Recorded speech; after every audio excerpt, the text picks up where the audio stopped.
All right, we did it. We did it. We did it. We did it. What did we do? I didn't do anything.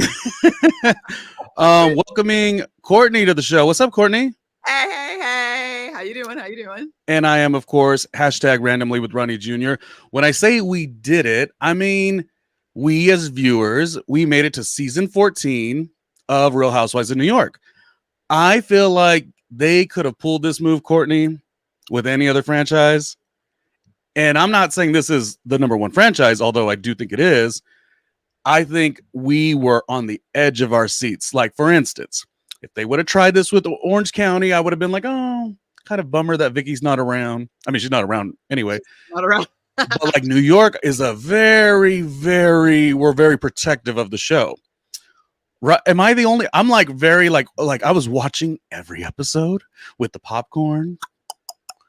And I was like, I hope this is good. What did you think? What's your letter grade evaluation for this? I give them a strong B+ for first of all, I think that despite what many people say, I am still in love with the entire cast, and I think they're great, and I think they all deserve a second season, and I hope that they all get a second season because I want to see them. But like you said, I was there with my popcorn like, oh, how this gonna go?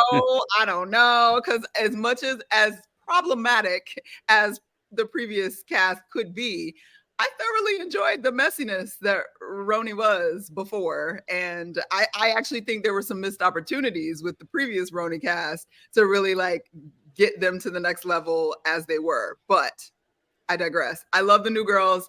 I relate to the new girls a lot better than the original cast, and it's enjoyable. But I relate to them still in an aspirational way because, like, you know, I clearly don't have an apartment like Jenna or her closet. So, but I love to see it. So I just think, you know, they're awesome. And I think they did a good job. It wasn't amazing. It wasn't perfect, but they're gelling and it's getting there. They deserve more, I think. And as the season 14 comes to a complete close with the 2-episode reunion, you now have this really interesting thing where you get excited about Legacy. And I mean, I don't know anything about what is it? Not video games. What is it called? Like the Marvel comics and all those things. Oh, yeah. But what don't they have like universes? Yeah. So we now have a Real House. I'm out of control today. A Marvel universe. We have our own Marvel Real Housewives of New York universe because you could get so excited about like, oh my God, Brynn really showed up towards the end of the season, and oh, I love Jessel. Wow, Jenna's closet. But then I'm very much excited to see even the redemption of Kelly on Legacy. I mean, Dorinda is always a good time. You know, she goes through it, but like Dorinda. And then that Luann. Oh, Luann. She's so ravishing. Yeah, so we kind of have like this little universe now. So I think two things. The judgment on Real Housewives of New York. It's like, I always say this. I know, maybe because you and I are in the business, it's different. Oh, actually, before we talk about anything and in the business, I got to shout out Courtney and let everybody know. Courtney, tell me your production company and what it stands for and what it's about. Who she is. Hi, guys. I'm a filmmaker. I am a co-owner, founder of Silver Guardian Productions, and we do all things film, TV, brand marketing at our production company. We're actually headed to a super awesome film festival in Bilbao, Spain, amongst the Basque people, next week, actually, for a YouTube series that we did called Tabitha TV. So we are always, you know, working out in these streets, trying to do things and trying to make stuff and be creative because we love it. And actually, I'm very excited about another film that we're actually in production on right now that we are hoping you guys will get to see probably in about a year because it takes about a year to do it. But we are shooting it starting next week. So also excited about that. And listen, as much as we love our reality TV, and we do, I have been finding in my own life, like, actual productions and scripted shows and movies and films are more therapeutic to me lately. And I'm talking about like stuff in the 80s. And I was never that guy. Like, I always appreciated them and loved them, but I was always like, ooh, let's get to the salacious reality TV. Yeah. But it's coming so far off the mark, reality TV, that like, for instance, 1982's Robert De Niro was in King of Comedy with Jerry Lewis. I mean, it was just like, Sandra Bernhardt's in that, and I'm just like, so like I'm craving good productions. I'm craving the work that it takes, because you could see it. You know what I mean? Like, I don't know. I understand. I totally get it. I'm a kid that grew up having to watch. Like, my parents thought everything on television was trash, so I had to grow up. I grew up watching like old movies from the golden age of Hollywood. So like my TV experience and film experience was mostly from like 1935 until about 1970 growing up. So I have like that whole like world of film and TV that, even though I wasn't really represented there very often, it still gave like what it gave, and it inspired me to want to do more and see more and deal with the film world. So well, and as an amazing thing, again, we like all sides of Real Housewives of New York, but in terms of being represented and seeing different sides, this was a start in that, you know, this particular group of women. One thing we're going to do at the end of the show is we're going to go over the taglines and we're going to see if they hold up. And if we don't think they held up, baby, we're going to write it on the spot. We're going to write it on the spot. Yeah. We do have a comment, so we got to throw in the comment real quick. Sorry, I'm all over the place today, but we love to see the support. Next mood swing. My faves. Oh my God. I'm very excited to see the upcoming next mood swing back in action. So that'll be really fun to watch. Yeah. I'm a fan of the work. Okay. So let's just do your reaction to the reunion. I'm not going to go step by step on it. Just like what stuck out to you, any surprises, what was your overall reaction? And I'm gonna tell you, you're like a Sai diehard, and I've always been a little like Oh, I'm gonna surprise you in this show how much I really am kind of on her side. Yes. Yeah, because you and I have done this before. Yes. And I've been like, you were like, but if it comes up and you can remind me, I'm gonna let you know that no, she earned her paycheck and put some respect on her name. Okay, thank you. Glad to hear it. I will say overall, the thing that stuck out about the reunion in general for me is like, honestly, Uba, girl. Look, and I'm Team Uba and I stay Team Uba as well. But I do think she was a bit extra emotional, and I didn't quite think it fit. And it felt a little bit like she was trying to like make sure she would have an apple next year. And so it didn't entirely feel like authentic, and that bothered me because I feel like through the whole season, she was full authenticity, even though she didn't give us as much as we may have wanted. Because I know people are giving her a lot of crap about the relationship situation that we find out at the end of the season, that she's like dating this guy and it's this big fight, like, oh, you told that I'm dating someone. But I felt like she was a little bit over extra at the reunion. But okay, girl, you trying to hold on to your job and show up. I get it. But everybody looked amazing. I know also people are mad at Jenna for wearing jeans. I say she is everything all the time. She looks amazing. If she had on jeans and looked like a schlup, then I'd be like, okay, maybe she shouldn't have worn jeans. But Jenna looks chic and fabulous every single time I see her. So haters about the jeans, y'all need to go sit down somewhere, because it's giving 1845 when you were like, women can't wear pants, they should wear dresses only. Like, yes, she can wear jeans, and she made it fashion fabulous. So I like that. I also like that it seems like Andy really likes them and really wants to work. So it feels very supportive.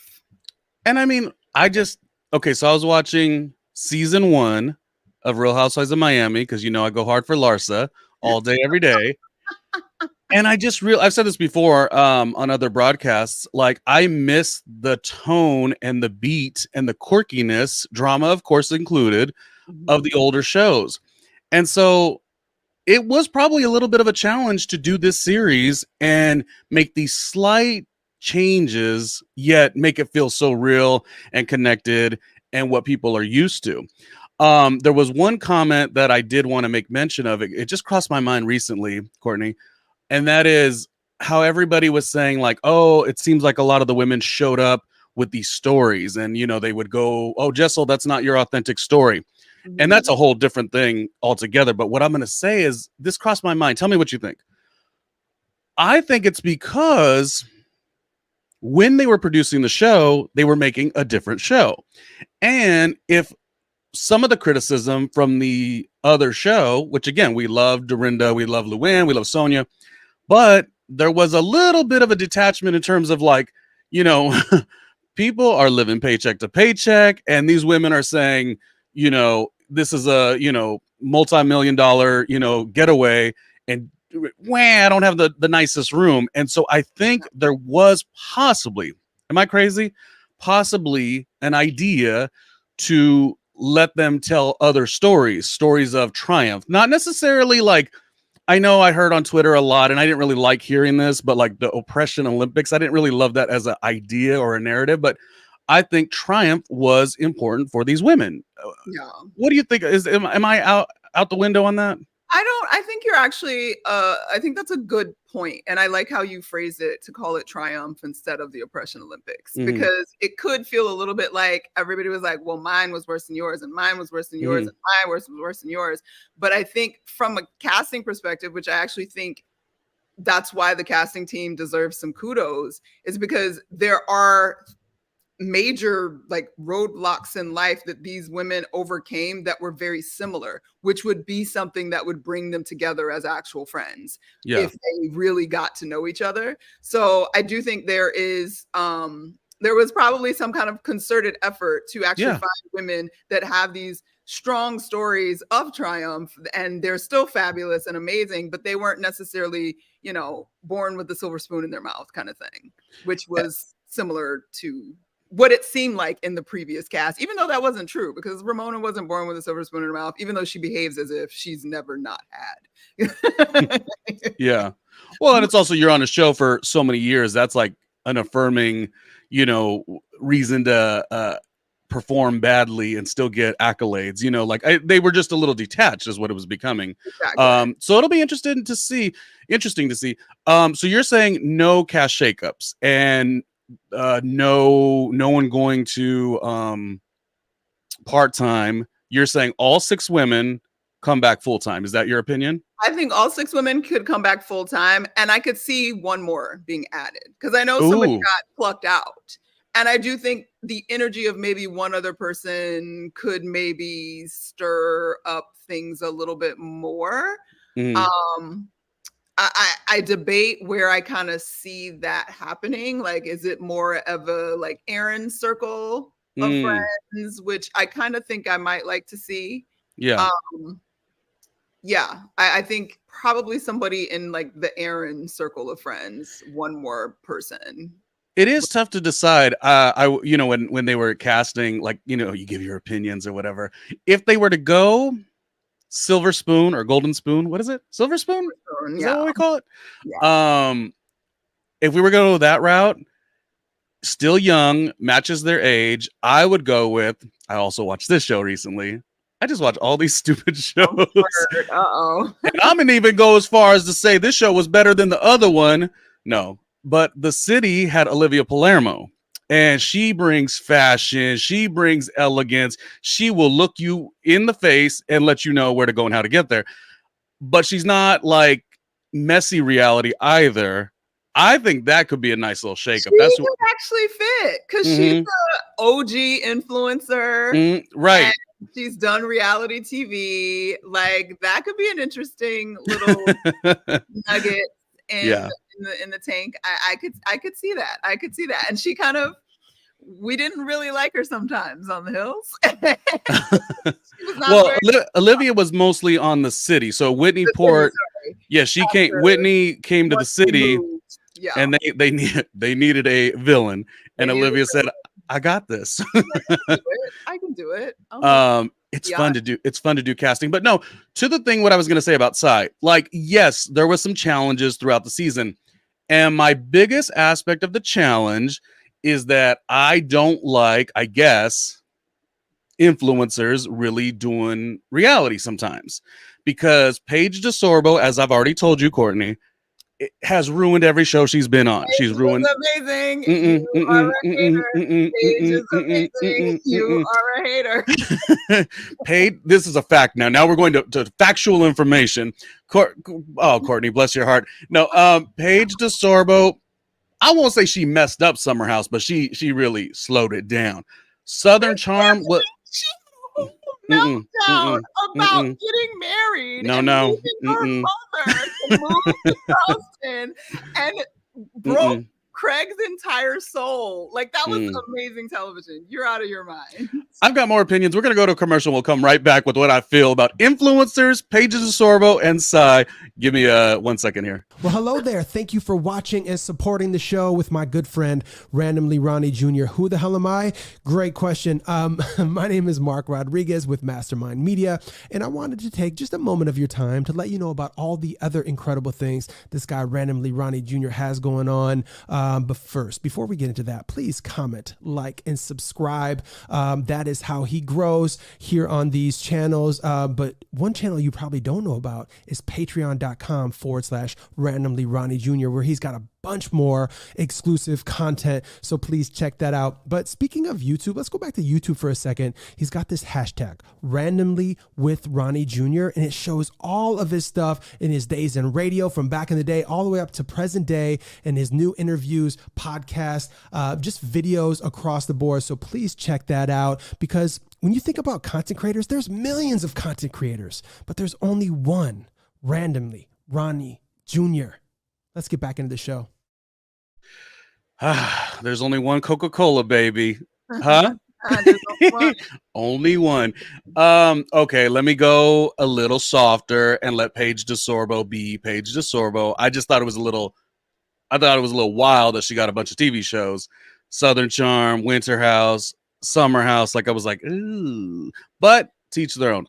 Now with Sai, yes, that was the trepidation for me. It really was. And then there was some kind of like maybe not connecting moments for me. And I think you and I had done, you were a guest on hashtag randomly with Ronnie Jr. once before.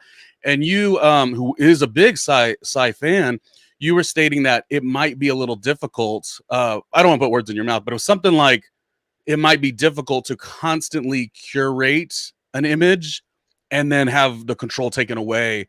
And how does that land? But here's my thing. You said something of that nature, correct? Yeah, that's pretty accurate. Yeah, and I heard that and you received it or whatever, but there was still some episodes where I was like, ah. And towards the end, though, I was like, I didn't see like her bringing that much of a negativity towards the show. Yeah. And even when she came at Jessel, you know who I love, Jessel. Oh yes, I still was like, I mean, she had every right to ask what she wants to ask. Like, Jessel, you got every right to say, well, how's it going over at your house? Like, you know what I mean? Like, not that it has to be, you want that smoke, but I was really getting okay with Sai at the end. And maybe it's the underdog support that I'm trying to lend here.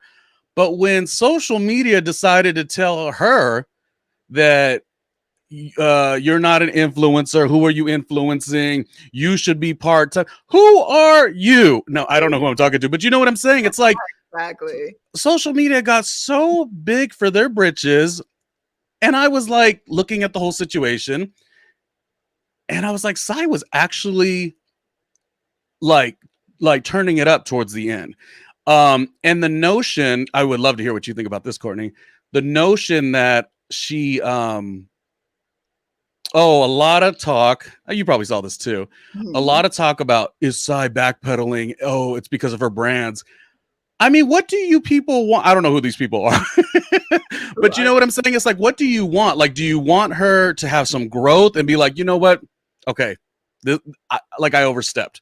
Or do you want her to keep laying it on and then you say she's a hater? Like, it's so weird to me.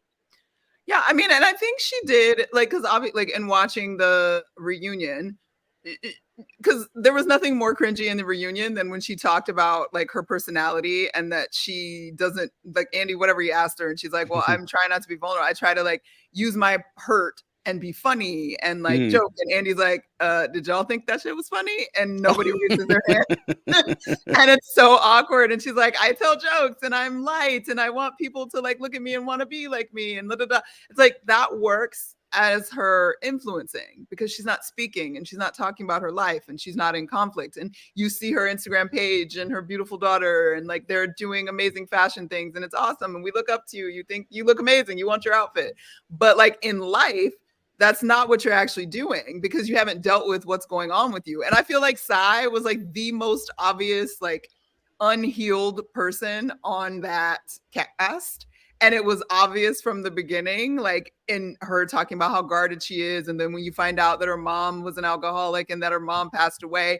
And then the timeline that we get of her mom's passing with the starting of the show and like how her mom passed like 3 months after she kicked her out of her own house. Like that, you're like, oh, it totally makes sense, girl. Like the walls that you have up and the anger and hostility that comes out about things that seem misplaced are actually misplaced. Like you haven't dealt with what you got going on. And she did a full 180 in the reunion and is like, yeah, I probably was an asshole. Like, and it's which is the greatest. Yeah. And that is the greatest thing for an ambitious, tenacious, like stone cold person. Like that's like one of my favorite qualities. I love a stone cold, like this is what it is. Yes. But most of those people, in my opinion, have always had the duality to pull it back and be like, well, I mean, I feel like my best moments, like sometimes I'm like so adamant about things and I'm like, why am I so angry? Yeah. And then I wait, like you always have that choice in life. You either double down on what you said or you say, you know what, let me correct that a little bit. And I really appreciated that. And she looked so pretty too. She looked so gorgeous. I mean, they all did. Did you have a favorite in the fashion with reunion?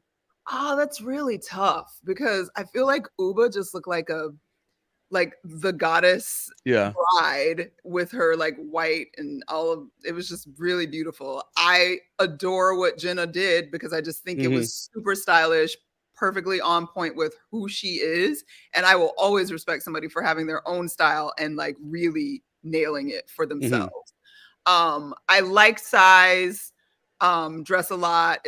She looked like a doll, but like I would have loved a different color on her because it was the gold was super muted and her skin tone and then her hair was pulled back, so everything kind of just obviously she looked elegant as hell and like beautiful, but I would love to see a different color on her. I really like Jessel's earrings. Really love earrings. Her outfit, I don't really remember much about it except that Hobbit said it looked like a garbage bag.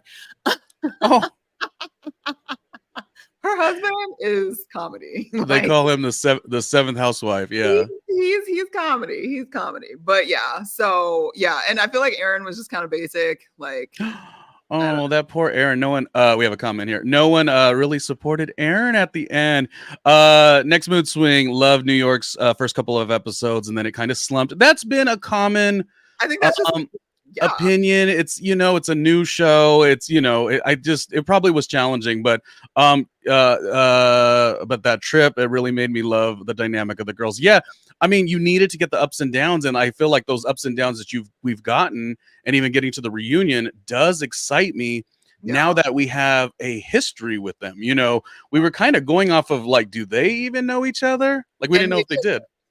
I mean, they said they did, but they knew of each other, but they did not know each other, and they did not hang out with each other. So it's and I do think that's just like a trend of housewives in general now. We're definitely getting like, oh, it'll be good. And then it's like, oh, this is boring. This is boring. Okay, oh, this is boring. This is boring. Like, that's just kind of, yeah, it is what it is. Well, what I love more than anything, I think I've mentioned this before too, is like, I just want the show to be within the frustrations and the happiness and the quirkiness and the goofiness within the ladies on the show.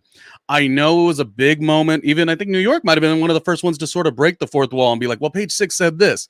I think we had just gotten too far into all of that. Like, what was it like Atlanta? Some of the seasons, it would be like, well, a blogger said this about you. And then they, even me as a longtime broadcaster who's like, can I get my shot? I would always be like, why are we validating like some odd rumor social media stuff? Like that was always odd to me. So I really liked that this season sort of paid no attention to it. They could have maybe added some of the dramatics, and I'm so happy they didn't, with the cast member that did, you know, leave the situation. We don't even really need to mention too much, but like I thought it was okay. I was really into it.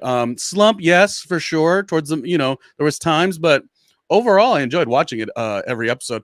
But can we talk about Aaron? But before we do, we have to, of course, showcase that randomly Ronnie Jr. Okay, so let's talk about Aaron. I don't think she's that bad. I think, and again, my bias has to be because I think Abe is such a delicious glass of water. Yes, yes. But also, I think Aaron is just okay. Here's what I think. A lot of women go on these shows, or just cast members in general. This could be any reality show, Netflix, whatever. And they really play the audience. They really give the audience what the audience wants. Aaron was like, I think she wore the same t-shirt, or not t-shirt, but like a white, like crocheted shirt, like 3 times. Aaron to me just was actually okay. Lord forbid she was real on reality TV, and it didn't land a lot of times. I still think there's tons of redeeming qualities about her, but one thing she I don't know if she has to work on this or not, but her comebacks are just a little slow. But that's also kind of endearing because like I think we were getting to casting where like everybody was the same, like everyone was like these big characters. Like I think she would probably say, yeah, I'm trying to sell my mezcal, like you know, here's the tequila, like I'm trying to get the business rolling, my husband's hot, let's go, you know. And she's not really like, ooh, did I read this, you know, this cast member, now I could have like merch. Like I don't think she thinks like that, you know. Yeah. Okay, I mean, what are you gonna say about her? I love Aaron. I think Aaron is good. The same way that I think the whole cast should come back. Like I think she deserves to be on the show. I think she should be on the show. I think she's good for the show. Mm-hmm. I think that my only issue with Aaron, which is what makes her good for the show, is that Aaron likes to talk big shit, but Aaron can't take big shit like at all. And you're right about that. I was overruled by Courtney because we had talked about it, and you were like, I was like, no, she's just like always has an opinion. She stands behind it. And then I'm like, I realized, and there's nothing wrong with this. This is why I said I'm seeing that she does not have the quick comebacks. It's just not who she is. Yeah. But the way she was talking at the beginning made you think that she was gonna be like, you know, quick with it, and she was not. Yes. I wonder, because first impressions are huge. I wonder if they needed her to overly, because again, like I said, with the them talking about their triumphs, right? Like, did they need to have these certain little things to get you into the show? And so did they say, Aaron, we're like, you know, and also like showcase her in certain ways. Like, you're the native New Yorker, you're the, you know, take the bull by the horns. And like, you know, we've all done shows or been a part of shows in seen productions. Like sometimes you kind of, you know, get strayed to a certain way to like be a person, and eventually it just shows that you're not that person, you know.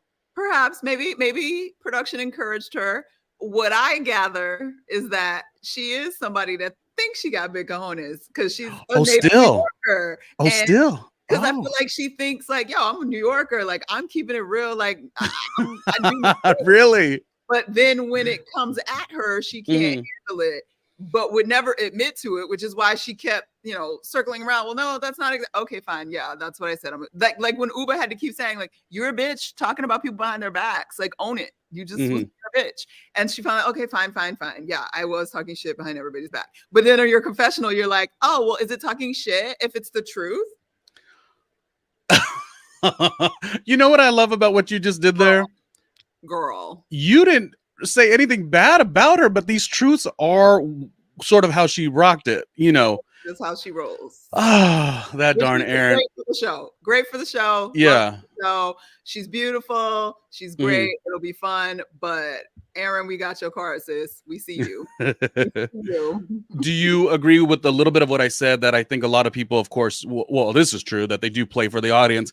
Do you feel like some of her, you know, less than exciting moments are based on that she didn't really work that hard to like craft an image. She just was who she was. Like I mean, maybe I'm trying to find reasons to support her, but I really think there was a lot of authenticity with her, you know? I think there was actually, I give that credit to all of the women, actually. Like, I do think that for the most part, they were authentic. I think a lot of them probably had some walls, so they weren't as vulnerable as they could be. But I mean, you know, it's the first season. It is what it is. And they don't have the luxury of coming into this without like Real Housewives is so a part of our culture now. The idea that they will cast any cast, especially in a city like New York City, that doesn't have some kind of intellectual, cultural understanding of what Real Housewives is and attempt to fit into that a little bit. Yeah. I think it's a joke of us to think that that could even really exist at this point. It's sort of like finding the jury for, like, I don't know, OJ Simpson that didn't know who OJ Simpson was at the time. And that was at a time when we didn't have social media and we didn't have all of this access that we do now. It's not easy. And I don't think there's anything wrong with that, as long as at some point they can fully open up and be themselves. Like, I do think there should be some point where, like, everybody's secret relationships that you don't want to share and like all of that, like, you have to get a little bit more open about stuff like that. But well, yeah. And I mean, over the years, audiences have become savvy, maybe too savvy or too, you know, where they arc things, but nonetheless, it's a savvy audience. And I don't think anyone goes into the show saying, I have no clue what I'm about to get into. They don't know what they're going to get into in terms of like how deep it goes. But I think they like know and acknowledge, like, this is not, you know, a network that doesn't really like live in the reality TV space. Like, this has Bravo celebrities. Like, I don't think USA Network's reality shows, while there's a couple, they don't have like a form that's like all reality. Let's have a talk show, et cetera, et cetera. It's kind of like when Leah had said years ago, oh, I just did the show. Like, you didn't study the show at all. And then, you know, there was the word of like, oh, well, she had been in the audience at Watch What Happens Live before, which I guess in theory you could do a thing and then like not connect the two. But yeah, it's like, you know what you're doing. You know the show you're doing. Speaking of doing the show, and then we'll do the taglines to kind of finish this up. Actually, I love a break. So let's take one more break where we're talking about tequila. And since we're talking about tequila, I think it's always cool to look at a moment on Watch What Happens Live where tequila and a musician, an icon, if you will, and another fantastic musician do a tequila shot, sort of, with randomly Ronnie Jr. Let's take a look at this, and then we will keep on talking. See you in Vegas, y'all. Hey, let's go to the fans. Ronnie from Los Angeles has a question for Reba McEntire. Ronnie, what's your question? Andy and Troy, I got love for you, but I cannot believe I am sitting here with Reba McEntire. I got to take a shot before I do anything. All right. Nice. Wow. Doing a shot. What's your question? Reba, even though you were previously appearing on The Voice as a mentor, did you get any advice from Kelly Clarkson on how to be a judge? No, I didn't get any advice, but she told me I was going to have a blast. That was the best job, one of the best jobs she's ever had. She said, you're going to have a blast with everyone, and she is so right. That's great. Let's go to Hillary and Jordan from Columbus with a question for Troy. Hey. So, you know what I thought? Reba is so, I mean, that is a different status. That is not like, you know, that's not nothing small. So you have to take advantage of the moment. Yes, yes. And you know what I'm thinking about too, because Reba there we were talking about jobs, right? You know, taking on The Voice. Mm-hmm. I think Aaron should hire randomly Ronnie Jr. to be like the mezcal, like, you know, her product, an ambassador of sorts. That's what I think. Yeah. I think you're not wrong about that. And I think that she should share some of that love with randomly Ronnie's friends. Of course. Of course. Stewart. Courtney, Next Mood Swing. Yeah, all of it. Come on. Let's Aaron. We can have a whole joint party on YouTube to discuss the deliciousness of mezcal. Mm-hmm. I'm here for it. I feel like a product is coming. Yes. Okay, Courtney. So this is a question that's like kind of interesting to me. And if it gets there, I'll kind of explain something that I think in this whole mindset. But let's just start with the thing that kind of initiated it. Uba saying, and I really wish, and there might have been a reason why Andy didn't like continue on with this. I wanted more from what Uba was trying to say in terms of, well, these three ladies didn't want Jenna on the show. I want to know what that was about. I want to know how true it was. And also want to know your thoughts. Well, I mean, they kind of squashed it with saying that, like, that's not exactly what was said. What was said is that they didn't feel like she fit in with their group. And they weren't necessarily wrong about that. But that's kind of also the charm of Jenna, which is really interesting because Jenna's like an interesting character because a lot of people are like, she doesn't fit. She doesn't belong in the show. Why would she ever do this? She's such a like star in her own life and has done so many amazing things. Why is she doing reality TV? Whatever. And word on the street is that she's not coming back because she's also like not going to BravoCon. I guess she said she wasn't going to BravoCon, and I guess she made a comment saying that like the whole experience was like the worst thing ever. And it makes me so sad because I feel like she was such a great example of awesome career womanness, but also super vulnerable and interesting in terms of her dealings. And even though she's like a little bit older than all of them and like obviously career-wise has done like all these amazing things, she kind of was a mama bear, really. And I feel like that was needed and should continue. So obviously she's rich and she don't have to keep doing nothing if she don't want to. But I wish she would come back. And I think that they probably just meant that Jenna is so seemingly in another stratosphere than they are, and that she would come in super self-conscious because of all the amazing things she's already accomplished, and she wouldn't actually give to the show the way that a reality star needs to. But I disagree with people that said she wasn't vulnerable. She told us all kinds of business, that she took her teeth out on TV, child.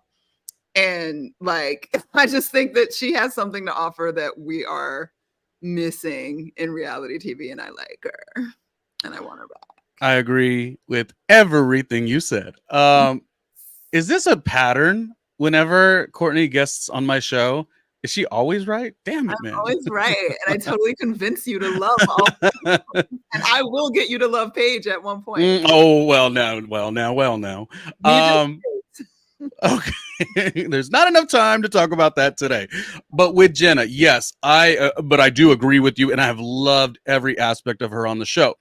Now, me personally, I also watched the HBO series, so I was very connected to like, oh wow, what's that going to look like? Because the HBO series didn't require, so much of the mess. And I also think if Bravo is trying to get into a new space and like kind of more convey like she's a boss, or have characters that have that, she's the great bridge for that in terms of her age. Even I always say I used to have more of a problem with the younger housewives. I still kind of do, but like I love, like that's a perfect range for me. 45, 55, like I'm into that. I don't know how old she is, like 52 maybe. Like early 50s, I think. Yeah. Now, this is just a question I want to ask because sometimes I feel like I might be on an island on this, but let's talk about it. So what do you think of the notion? Okay, now I'm not saying Uba said this or the other ladies. I can't remember who she brought into it. She said Aaron, Brynn, and who was the other one she said? Was it Jessel? It was Jessel. Yeah, it was Aaron. Okay. So if she's saying, this is why I wanted to know more. I wanted to know, like, let's really get to it. Because were they saying we don't want her on the show because of her status? She's not going to have to, work as hard. I'm wondering if that's where it came from. And then secondly, I should just stop the show. Secondly, what do you think of that, Courtney, in terms of if somebody comes in with a higher cachet, do they have to they have to work, but do they have to get in the weeds like somebody who doesn't, I'm not trying to, no, I get what you're saying. I'm not trying to elevate anybody. Here's where it comes from. Years ago, story time. No, years ago, I remember talking about how, now listen, it's nice that Portia Williams, silly old Portia, has done well for herself off this show, but she will never be Kenya Moore. No. you know, the 90s of it all. Yes, yes, yes. It was a different time. Kenya is that girl, always will be. And so, well, Kenya's a bad example of what I'm kind of explaining, though, because Kenya did get into the weeds. Kenya was like, let's go. But my point is, sometimes I feel like these cast members sort of want to make sure that we're all kind of the same. And the reality is we're not all the same. As an example, if we did a reality show tomorrow and they casted the like a top tier radio talent, to me is Elvis Duran on Z100 in New York, right? Now, I will get at him in terms of if I'm casted and he's casted, but I can't neglect the idea that he holds weight in a way that I don't. Doesn't mean I haven't, my resume is not strong, but it also means like we can't act like he doesn't have more leverage than I do. And I sometimes lately over the years have been feeling like some of the cast members see somebody who comes from something else and they tend to make it like, oh, we're all on the same page, and we're not. Like, I don't know. Am I on an island with this? I feel like that's not a new thing. That's why Nene's still mad at Candy. Like, Candy came in with a name, which made it like when Nene, even though Nene says like when we went in initially, like she felt like she was the underdog or whatever. But I think that when Candy came in, that just elevated her mind in terms of feeling like she was the underdog. She was like, we came in initially as all like about the same in terms of fame. And then the show blows up and then they bring in Candy, who's already like a superstar. So that's like dimming my light in some way. And I could totally see the women being like, this was our chance to like shine bright and do all this amazing stuff. And here comes a whole star in her own right that everybody is like, because all the word on the street when this got cast was, oh my God, Jenna fucking Lyons is doing this. This is amazing. So I'm sure it was a little bit of catty girlness. Like, oh my God, she already got all this. Why is she doing this and gonna mess up our show? And she's not gonna want to interact with us regular people because she's so fabulous. So I'm sure like some of that energy was a little bit maybe not positive, but it comes from a real place. Like legit, she's a star already, and everybody was on her junk. Like, which is why I think it was a bigger issue, even though there was only a couple words about it. The issue of her flying out on her own and going early. I think it resembled it like it wasn't about it exactly. It resembled like, oh, remember all those seasons like Bethany when she had grown to such a high level. She didn't like really she didn't really interact all the way because she didn't have to at that time.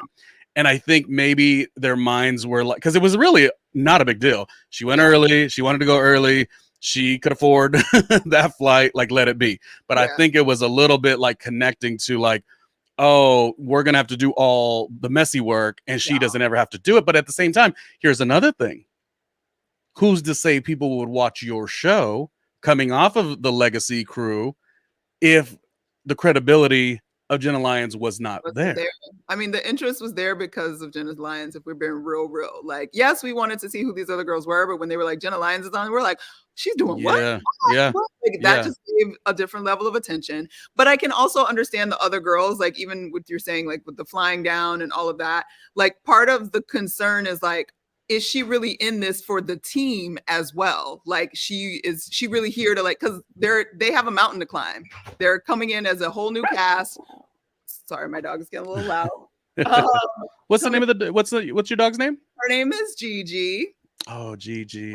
And she's a little loud, but that's okay. But yeah, so they're coming into a new show that they're, replacing an old cast. They already had all this negative, like, oh, why are they changing the cast? Whatever. So I'm sure they want the whole cast, all the girls to feel like we on this together. We're in this together, not for ourselves. Like we about to show them that we can do this. And Jenna feels like an outsider because she kind of is. And maybe the concern was that she was in it for her own gain, but not really to like do what needed to be done to make the show great so that they didn't fail.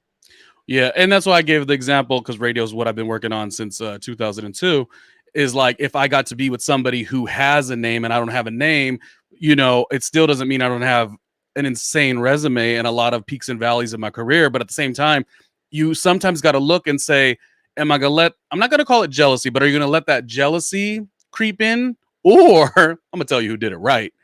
And I'm typically not a person who really stands the whole like hover under somebody and like you kind of like ride their coattails. That's not really me. But let me tell you, that damn Jessel said, Jenna Lyons, like I'm gonna say from episode 1 to the end, even though she was a little snotty with the lingerie, Jessel was like, I am gonna ride this coattail till the end. And I gotta say, Courtney, I didn't talk to you on this last episode, the season last episode, not the reunions. I thought one of the best scenes of the season in terms of sisterhood and camaraderie was Jenna. It was at her home. Jessel's creating her brand. She's launching that. Uba comes over. She lends her expertise in terms of modeling. Jenna, her expertise with the creative director. Like Jessel said, this is smart of me to rock out with her. Mm-hmm. And so was it like 1,000% like they were great friends, or was Jessel like being a little smarter, in that sense? Not saying anyone else wasn't smart, but seize the opportunity, honey. Seize the opportunity. Yeah. It piqued the interest. Okay. So let's do, I think that's about enough for the reunion. I didn't want to go like step by step. I'm not a real reunion recapper for the most part. I'm always like, okay, we watched the show. Like, it's fine. We saw it happen. But let's do taglines and see if they held up, okay? Okay. And maybe rewrite them. Some of them we're just going to kind of like spit out the words. I don't know if I got it correct. Production was lagging today. So Brynn said, I love to laugh, but make me mad. I'll have sex with your dad or something like that. Where do we think that holds up with Brynn? I think that tracks. It tracks, yeah. At the end of the season, she's still fun girl, kissed Jenna at the reunion, play around, playful, ha ha ha, lead with my sexy, coy little, I think she is still exactly what her tagline gave us energy-wise. And I think season 2, because she's getting a season 2, they're all getting a season 2. Their season 2, season 15. I think she'll play with the word dad and go to daddy or zaddy in the next tagline. That's my prediction. Okay. You know what I mean? I see it. I buy that. Uba's was something like, what's the special ingredient? Darling, it's me. Or something like that. You got these pretty good. I just look, that's it. What I loved about it. Oh, go ahead. Oh, you go ahead. What I loved about Uba's is, for one, it was the first one. It was such the impression of the show because she's the first tagline that you're going to hear. And then there was a through line with my business. Do I want to work with investors? Some people even on social media would make it like, even when she was frustrated, it was like she was just getting uber hot. I mean, Jenna even made the comment about it. So there was sort of like brand relative, relating in that way that I think was good. And also I like walking around and saying, what's the special ingredient? Darling, it's me. Like, that's just fun to me to say. Love it. Love it. I love it. It still suits. And her accent just makes it perfect all the time. And she's perfect. Like, I don't know what else to say. What about Jessel's is surprisingly, even though I loved her on this show, episode 1, she's got her kids. Look, kids, we're going over the Brooklyn Bridge. And then she's like, look, kids, it's a Brooklyn stoop. It's a Brooklyn stoop. She's just been so fun to watch all season. And she's seizing that fame right now. You could tell she loves it. Definitely does. Do you know, well, we talked about this before the show. She's the only tagline I haven't memorized, Courtney. Yes, and I had to pull it up to remind you. How dare you? I thought Jessel was your fave. I know.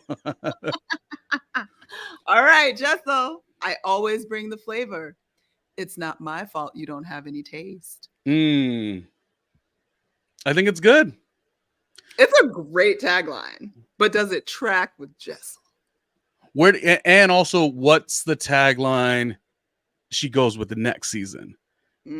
Because she's one of the ones, probably the only one who's playing not in a bad way, but acknowledging the audience. She's acknowledging, like, I think in one of the Watch What Happens Live, she's like, well, I mean, she's not trending on Twitter like I am. Like it's like she's the Right. one who's definitely aware and like, okay, I won this season. So maybe next season she does something in that vein. Yeah. Trending, or everyone's talking about me. Like, just because you talk behind my back doesn't mean the people are, or something like that. Yeah. Do you know I wrote Giselle Bryant's once? I mean, she didn't use it. She should have. Oh. So season 3, I think it was, and she was doing the word on the streets. So I Mhm. said, when the word on the streets is over, this is what you should do. Tell me what you think, Courtney. Tell me what you think. I said she should say, although I like her this season 1 too, I thought she should say, you could come for me and you may even try it, but there will only be one Giselle Bryant. Oh, wow. I mean, the heat has been brought. Oh, Giselle. That would be very suiting. Oh, Giselle will be back on our TV screens. If you want to see my Giselle Bryant interview, of course, stay on the YouTube or podcast or hashtag or Patreon. All the Go stuff. check it out. Yes. Okay, so we've said Brynns, we've said Ubas, we've said Jessels. So we have, we talked about it a second ago. Aaron's is something along the lines of, I'm a native New Yorker. The only bull I'll take is by the horns. Yeah. Even day 1, it took me a while to be like, wait, bull, what? Bull by the horn? Like, so I think it was doing a lot. It was like, is native New Yorker the vibe? Is taking the bull by the horns the vibe? Like, it was kind of a lot. And as we kindly said, both Aaron stands, I would say, to a degree. I really like her, but that tagline may have not worked. No, her tagline should be, oh, no. Wait, we need a drum roll, please. I don't have a drum roll, please, but let me give you your close-up. Aaron's tagline should be, I talk out of both sides of my mouth, but who gonna check me, boo? Because she clearly thinks she can do it both ways any time of day and not get checked, and it should be fine. But like, yeah, somebody clearly checks you and you get upset, girl.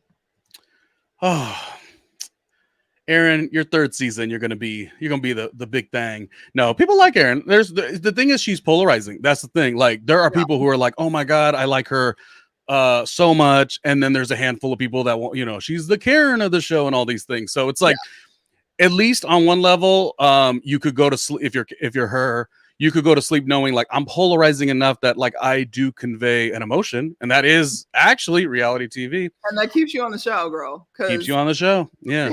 Hate to love, all the things. Like, yeah, you are valuable and cause conflict on the show, and we need conflict for there to be a show. So. Yeah. I barely remember Jenna's tagline. It's something about lashes on the. Oh, do you have it? We've got to give Jenna her due. Okay. Even though is probably my least favorite of all of them. Jenna Lyons is, my lashes may be fake, but I definitely keep it real. Okay, points that are deducted. Look, act like this is a real game show. Points that are deducted are very similar to Aaron, meaning you didn't really. You did take bull, basically. Yeah. Aaron, I love you. One of my faves, but she did take bull. So to say, I don't take bull, I take bull by the horns, doesn't work the same way. Jenna, boss, holds weight in the industry, makes it happen. Calm, cool, collective. The only thing she is, she's real and authentic, but she doesn't keep it real. Like, she's more like, okay, I'm going to talk in my confessional real quiet. Yeah.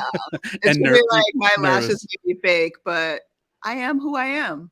Yeah.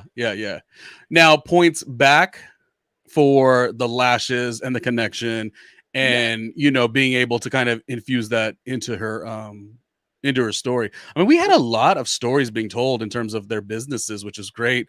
Uba Hot got a lot of attention, as did the lashes, as did Sai as an influencer. There was some really great scenes there. Her bringing all the bags to the Hamptons was really, like very like, this is how it's done. And she showed her office. Yeah.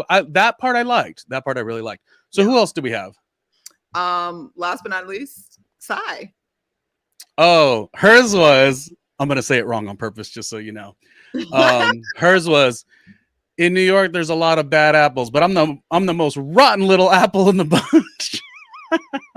Terrible. She's the baddest apple in the bunch. Like in fairness, I watched this season and there were so many episodes. I was like, oh, she's the most rotten little apple in the bunch. And I think at the end, she really showed up. She stuck to her guns, like she really like stood on what she stood on. And you're always going to win points with me if in another moment, such as the reunion, you can pull some things back. I don't buy the notion whatsoever that it was backpedaling for her brand or her career. Like, no, it was called growth. It was like Kelly said, it's growth. Yeah, that's what I think. I agree. 100% agree. I think so. What would you write for Sai next season? That's tough. Oh, hold on. Let's see. Sai needs something like I've come out of my shell and I'm ready to give y'all hell. I'm thinking something along the lines of playing like very cheeky with the influencer thing. Oh, true. Wait, let me see. Some or you've gotten mad that you thought let's say some people have gotten mad because I've curated a perfect life. Oh, some people have got mad because you thought I've curated a perfect life. Well, what can I say? I've got a perfect life. Not mad at that. That I think would be like her whole theme for next season is just showing us that like I was talking loud because I could talk loud. Yeah. I am who I am. I am what I am. Any last comments? In Housewives world, Miami is back. That's exciting. Beverly Hills and Potomac. Do you have any favorites of those shows? Any excitement that you're looking forward to? I'm actually overwhelmed with the Bravo content right now because we've got Salt Lake that just started. We've got Potomac coming. We've got Married to Medicine coming, which Married to Medicine is like, to me, the quiet underdog that nobody ever talks about that has been consistently amazing for, I think, almost 10 seasons. I don't know. I think it's 10 seasons. Yeah. I think they're I've not watched it either. It is literally from season 1 all the way through. It has been a fantastic reality show. And somehow it feels untouched by like so much of the thing. You know how like sometimes the cast, it's been on too long, they start to behave for a show. But I feel like we've still gotten a lot of real from them, even after all this time. I think I've watched a couple when they had the LA version, but I guess that didn't go anywhere. Didn't go anywhere. The the original version, who's the gal? Because this is the one you see, and I don't really take too much like memes and gifs or whatever. Don't really excite me that much. But there's the one where the girl that walks in and goes, "You want the receipts? I'm gonna give you the receipts." She's like in a black jumpsuit or something like that. It's probably Mariah, who was actually, I believe that's Mariah's meme because she comes in like waving and that was her. She had a comeback season. She was kicked off the show or left the show. She was actually one of the creators of the show. Oh, really? She had a crazy conflict with Quad, who was one of the main characters on the show, who eventually went through a divorce and a whole thing. But regardless, it's a good show. They're able to work in like some positive stuff because Dr. Jackie is constantly talking about Black women's health and gynecologies and menopause and all the things that happen to us. And so that gets worked in still with the conflict, but the conflict it'd be good. It'd be good for reality TV. So shout out to them. They'll be back. I'm gonna try this weekend, right soon. I'm gonna try it because a couple reasons. And Dr. Jackie's the biggest recognizable name. You know how you don't watch a show, but you know of the characters. That's the one that you'll see she'll be on other reality shows, other networks. Like she's definitely like a star, it seems like. But I've never really watched it, but I'm gonna watch it because you recommended it, but also because the production company also does Real Housewives of Miami, and you know how I love Real Housewives of Miami. So there's got to be something there with the way they produce shows, you know? Yeah. I mean, I would encourage you to go all the way back to the beginning, child. Okay. And check out them early years when they was doctors' wives scrapping at the pool party and throwing each other in the pool. But I'm encouraging the messy but it's also positive because they were going through relationship stuff and there were actual times where other couples really, you saw them really help keep some of the couples together, like during reunions. Nice. Things were going bad, and it was just really great to watch because you believe they're actually friends, and watching friendships fall apart for real and come back together, and it's been on a ride. So listen, my age bracket, we grew up with The Real World, the original. So I love a good conflict and drama and all these things, but it can't just be that. It needs to be resolution. It needs to be growth, like a little bit of everything. So I like that maybe some of the shows are doing that. And I have heard exactly what you said about Married to Medicine. So it's worth a watch. I'll check it out even from season 1. Okay, we're going to end the show. The impossible game here. I'm going to name a franchise. I was going to do who's the least favorite and who's the favorite, but I feel like let's keep it on a positive note. Okay. So Real Housewives of New York, who from the new era, who would go to an all-star season? Ooh, season? Or just who's your top dog? And I'm going to go through each franchise that's like out right now. So I'll do legacy things, top dog or all-star season. Like, oh gosh. Okay, I would say probably it would have to be Jessel, only because I feel like she's willing to give the most right now. So if we wanted her on an all-star season, she would still give and serve. And as a rock star for this season, she gave. So I'll play the game too. Though Jessel was like my favorite throughout the season, I would give it to Jenna so she would be inclined to say, you know what? This reality stuff is actually really fun, and maybe do more shows. Okay, Real Housewives of New York legacy. Who is your top dog or all-star? Dorinda. Okay. Like, I'm so close to saying that, but I'm gonna go with Luann. I'm gonna go with Luann. Yeah. Okay, because she still brings sometimes, ironically, nervous energy, but she brings arrogant energy equally. To me, I'm like, is this the same person? It's so odd to me. So I would go with Luann. Okay, Real Housewives of Salt Lake City. Who is your top dog? Right now, it's probably Monica.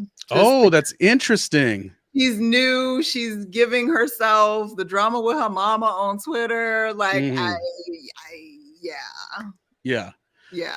think that's what I meant. I want to say Meredith, and Monica has done. First episode, I was like, oh, she's overplaying, but no, she's been kind of interesting. Yeah. I want to say Meredith. I do. I feel like Meredith should be studied. Like she's one of the. You put her up against any other housewife, she's one of the most interesting next to anybody. She is a very interesting woman. And I really like her. But I gotta say Lisa. Like Lisa not on that show would do, like, Lisa is the all-star. She's the top dog, in my opinion. What else is out right now? Real Housewives of Beverly Hills. Toughest one for me to guess. Coming out. Oof. What'd you say? That one's tough right now. Well, I was going to say the opposite. I was going to say toughest for me because I think that is one of the most overrated shows. Oh. So I have a hard time with choosing my number one. I feel like it's in between Dorit and Garcelle. Those are who I'm like, I could go either way.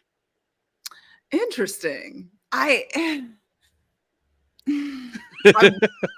This almost feels like a to be continued, or we're gonna take it to the Patreon. I feel like Beverly Hills, like they're all required to make anything work. Because interesting. I feel like Garcelle, I love Garcelle, but every time I feel like she holds back, and I know why. I get it.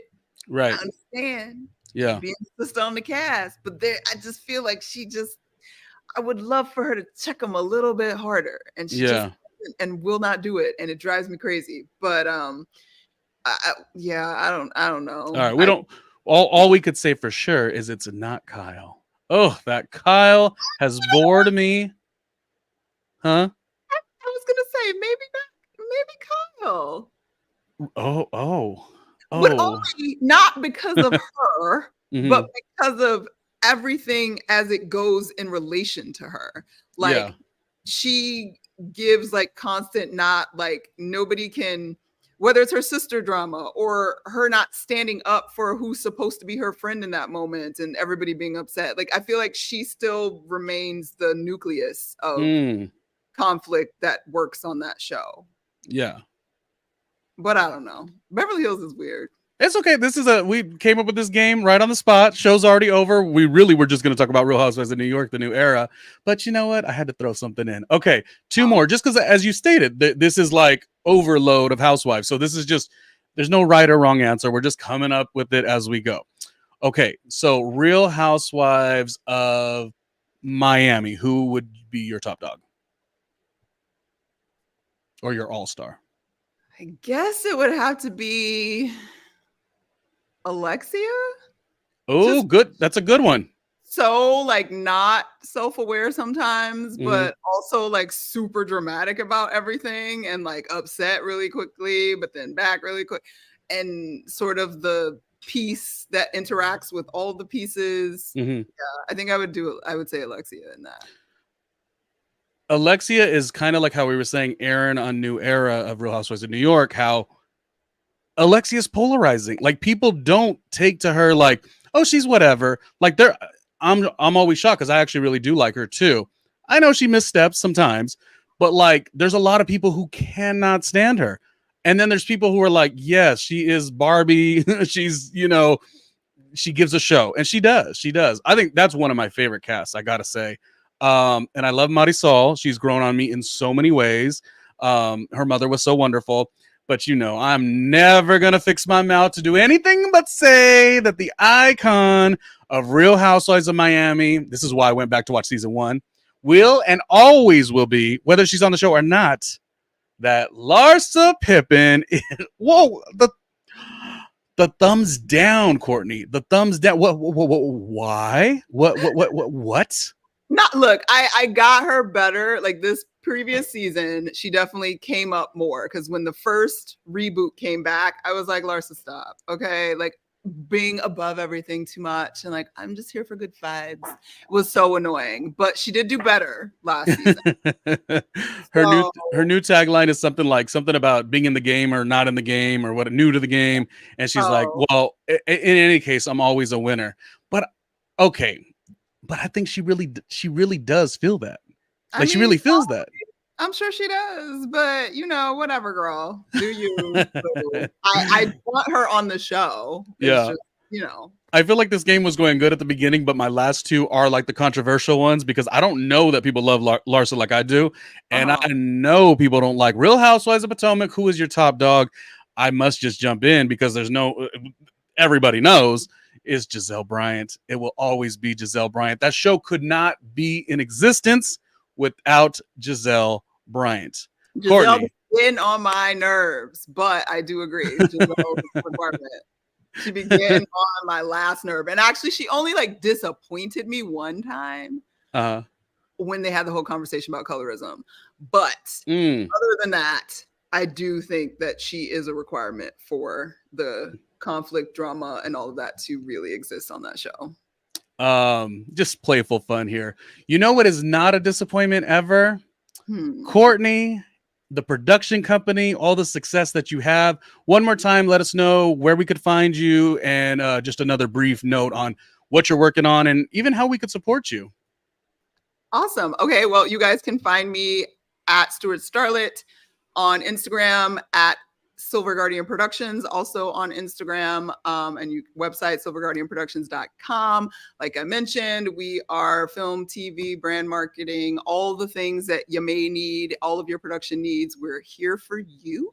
Hopefully you guys will be seeing a new feature film from us very soon. We are in production right now, starting to shoot next week. We're hoping that'll be out for you guys next year. And currently I am headed over to Spain for Tabitha TV. You guys can find Tabitha TV on YouTube under Tabitha TV, and also follow Tabitha TV on Instagram, which is awesome. And in terms of support, if you got needs for some production stuff and want to hire us, we want to be hired and we like checks. So hit us up on our webpage. We have a info site, or shoot me a DM and let's make some things together, guys. I always want to take the moment to like highlight, you know what I mean? Like, obviously we're going to talk about the show, but I'm like, let's take a moment. Let's breathe it in. Let's, Silver Guardian Productions and all that takes, that requires a lot. Work. She's like, I know. Even when we were scheduling today's recording, it's like, well, here's our window. I know I was gonna every time I say it's gonna be a 20-minute episode, it's not. But my last thing, this is because I'm inspired, right? Production wise. Can you tell me who growing up was there, or who is maybe now that you connect with in terms of like there was inspiration for you? Like, I want to do that because, or was this just your own thing? That's an interesting question because my interest in it started as an actor. And just I have like, 2 acting moments that had me like, oh my God, I want to do that. Mm-hmm. And once I started kind of doing some auditioning and working in the world, and obviously I kind of the generation where it started to shift, that you weren't just an actor, you had to learn how to like make your own videos and do your own stuff. And like that became a bigger thing. And around 2008 ish, that we all kind of started doing that. So in the process of, not waiting for a job and always trying to do stuff as an actor and create stuff with other creatives, it just kind of, I found my way into production in general and producing, and I like it. It feeds I always said I'm split in half. I'm a right and left brain all the time. I'm not more one of the other. So production actually feeds the creative side as well as the super mathematical, I love a spreadsheet side. So all of those kind of came together during that time. And I've kind of just been doing it in my own way ever since, because even though we talk about Hollywood, like it's like creative land of the free, it's not, it's corporate America too.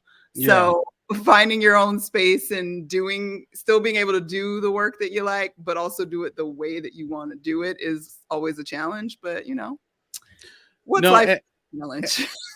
Well, and it's crazy because I think as I'm nearing up towards 1,000 pieces of content on this particular channel, not to mention, as we know, I've been in broadcast forever for 152 years. I think that what I obviously love the pop culture space, the recap space, what we do, talking about Housewives, cackling over the Housewives, like it is fun. But I know that at some point there's going to be a shift where and I've had this before, it just kind of comes and goes, where my biggest goal is like, what was the creative inspiration? You know what I mean? Like that to me is what I'm most excited about. These shows are fun because we just like talk trash. We have fun. We're goofy. We argue or get shocked, such as this clip. The shocking thing happened on the show. We won't say what was said to evoke that emotion. So, and that's like what you said. You have the different sides of your brain, and I feel like I've done a lot of the same. And I know there's something else in me. There's a lot of different things in me too, but like there's something in me where I'm like so focused in on like, okay, tell me what was the inspiration? Like, is the inspiration from today? Was there something while you were growing up? Like what was the light that was shed? Damn, pop culture, Real Housewives, and I'm over here trying to get deep. Baby, he's got range. He's got range. Courtney, thank you so much for your time. I certainly appreciate you. As a tease, yes, Courtney, I believe soon enough, at some point, we'll be back in the I don't know if you would call it podcast or recap space. So we're waiting for that. Yeah. All the things. Next mood swings coming at you before the end of the year, hopefully right around Thanksgiving time. So we'll post up when we're ready to come back up. We're setting up the studio now, and we hope to be back to you guys very, very soon. Yeah, there we go. Well, we can't wait. Real Housewives of New York, the new era, season 14. It's been a fun watch. If you want to go back to the past episodes, there's like full episodes on each in terms of recaps, and there's clip outs of little topical stuff like who should Brynn be dating. We said Maluma, although I guess he has a girlfriend.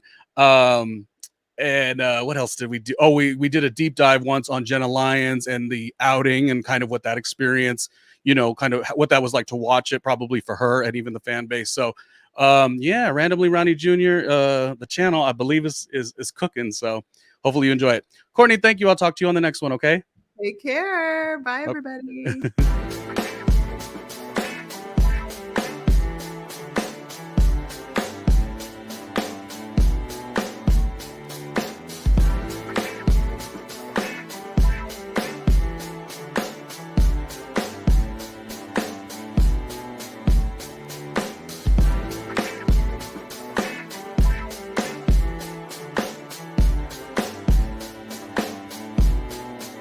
Hey, Ronnie Jr.